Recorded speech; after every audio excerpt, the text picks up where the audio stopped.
Hello everyone, আসসালামু আলাইকুম। আবার দেখো তোমাদের সামনে আমি আইসিটি চ্যাপ্টারের তৃতীয় চ্যাপ্টারের আবার ক্লাস নিয়ে হাজির হলাম।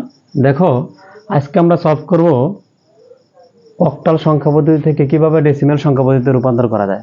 ঠিক আছে, আমরা এর আগে বাইনারি সংখ্যা পদ্ধতিতে কিভাবে ডেসিমেল সংখ্যা পদ্ধতিতে রূপান্তর করা যায় তা শিখছিলাম। এখন দেখো, আজকে শিখব অক্টাল সংখ্যা পদ্ধতি থেকে কিভাবে ডেসিমেল সংখ্যা পদ্ধতিতে রূপান্তর করা যায়। তাহলে দেখো, আমি আজকে একটা সংখ্যা লিখলাম 123 কে বেজ 8, এটাকে ডেসিমেল সংখ্যা যদি আমি রূপান্তর করি তখন কি করতে হবে?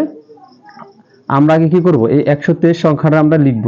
ঠিক আছে, 123 সংখ্যাটা আমরা কি করব, লিখব। লেখার পরে সংখ্যাটা লিখলাম, পরে বেজ কত 8, তখন আমরা এই সংখ্যাটা কি করব, আমরা একটু আলাদা আলাদা লিখবো আর কি। ধরো 123 লিখলাম এভাবে। ঠিক আছে, এভাবে লিখলাম। এখন দেখো তো, এভাবে লেখার পরে যেহেতু আমার এই সংখ্যাটা 123 সংখ্যাটা কি কোনো, এটা কি পূর্ণ সংখ্যা না ভগ্নাংশ সংখ্যা? এটা অবশ্যই কি সংখ্যা? পূর্ণ সংখ্যা।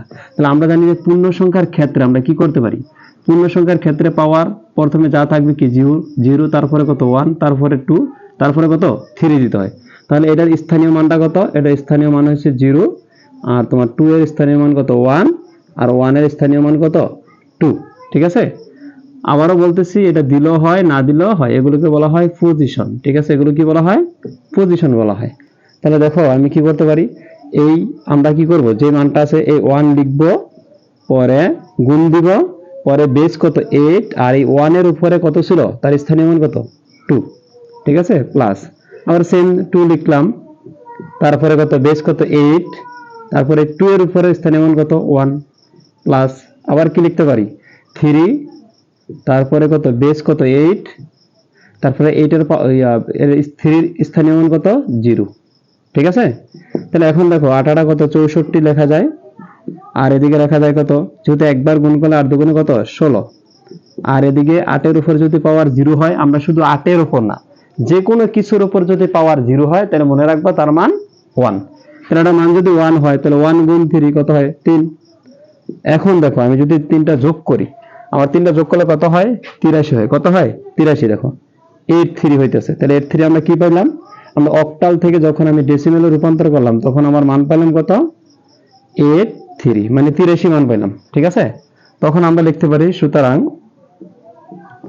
সুতরাং কত পাইলাম 1 2 3 অক্টালে ছিল, আর কি করলাম ডেসিমেলে করার পর কত 83 পাইলাম।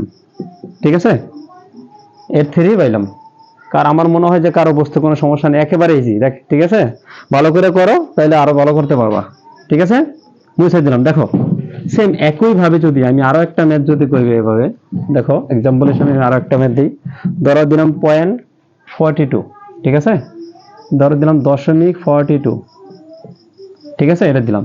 তখন এটা আমরা কি করতে হবে, সর্বপ্রথম আমরা জানি পয়েন্ট লিখবো, তারপরে 42 দিলাম, বেস কত 8, তারপরে পয়েন্ট দিলাম, তারপরে লিখলাম 4 আর দিলাম কত 2। এবার দেখো তো, দশমিকের পরে, এটা কি দশমিকের পরে সংখ্যা না? দশমিকের পরে কি প্রথম যেটা থাকবে এটা পাওয়ার কত -1, দ্বিতীয় যেটা থাকবে -2। তাহলে প্রথমে যেটা আছে এটা কত -1, এটা স্থানীয় মান কত, এটার স্থানীয় মান হবে -1, আর এটা স্থানীয় মান কত -2। ঠিক আছে, এগুলোকে বলা হয় পজিশন। কি বলা হয়? পজিশন বা স্থানীয় মান।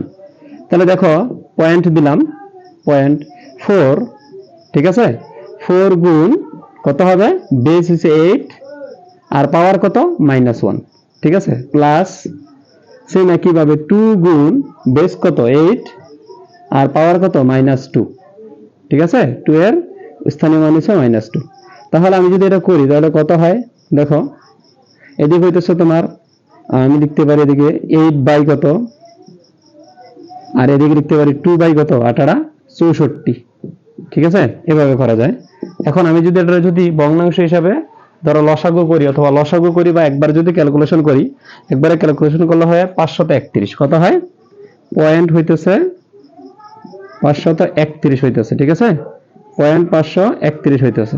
তাহলে এটা কি সংখ্যা পাইলাম, এটা পেলাম ডেসিমেল সংখ্যা। তখন আমরা অ্যান্সারটা কি লিখতে পারি, সুতরাং 0.42 বেস যখন 8, তখন এটা যখন আমি ডেসিমেলে করব তখন পয়েন্ট কত হয় 531 বেস 10। ঠিক আছে, একেবারে ইজি। সেম একই ভাবে যদি আমরা এখন আমরা কি করলাম, একটা পূর্ণ সংখ্যা করলাম, একটা ভগ্নাংশ করলাম, এখন আমরা একত্রে আমরা কি করব, একটা পূর্ণ সংখ্যা থাকবে এবং একটা ভগ্নাংশ সংখ্যা থাকবে। দেখো এখন আমরা যা করব, একটা পূর্ণ সংখ্যা থাকবে, একটা ভগ্নাংশ সংখ্যা থাকবে। দেখো ধরো এই জায়গায় আছে, লেখা আছে 206 আর আছে কত 68, ঠিক আছে, এরকম দেওয়া আছে, তাই না? এখন এটা যদি তখন কি আছে, সর্বপ্রথম কি আছে, পূর্ণ সংখ্যা, পূর্ণ সংখ্যা আর কি দশমিক সংখ্যা। এখন আমি যদি এটা একত্রে করি তাহলে আমার কি করতে হবে, আগে আমার এই সংখ্যাগুলো লিখতে হবে, তাই না? তাহলে আমি লিখি 206 লেখা আছে পয়েন্ট কত 8, ঠিক আছে, বেজ 8। তখন আমরা একটু দূরত্ব দিয়ে সংখ্যাগুলো লিখবো। দেখো 2 লিখলাম, পরে 0, পরে কত 6 লিখলাম, পরে লেখা আছে 2 পয়েন্ট দিলাম, পরে আছে 6 আর কত 8, এভাবে দেওয়া আছে। তাহলে আমরা জানি এটা পূর্ণ সংখ্যা, এটা কি ভগ্নাংশ সংখ্যা। তাহলে পূর্ণ সংখ্যার ক্ষেত্রে পাওয়ার কত শুরু হয়, 0।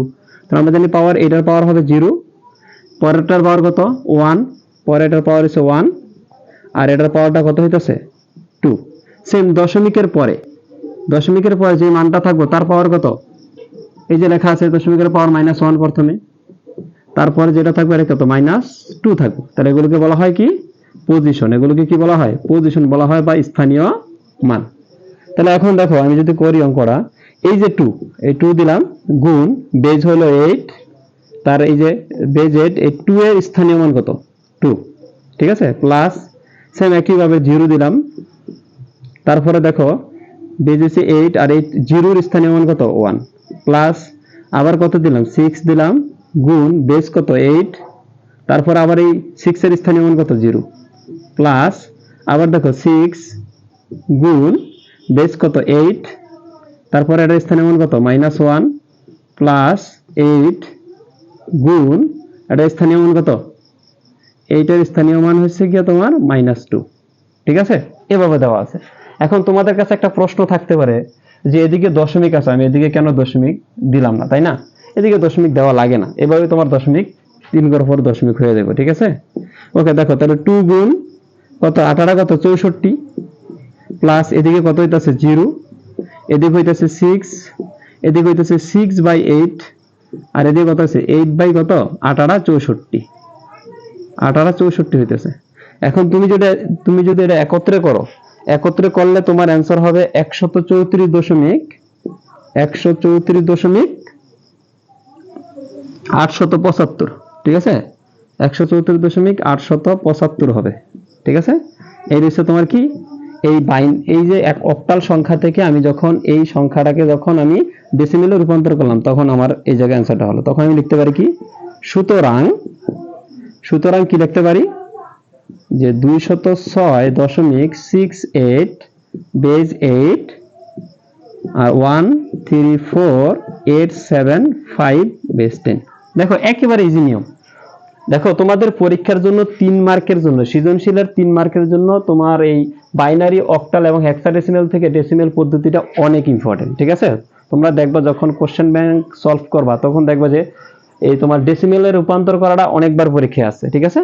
তো আশা করি তোমরা সবাই ভালো থাকবা, পরবর্তী ক্লাসে তোমার সাথে আবার দেখা হবে। আসসালামু আলাইকুম।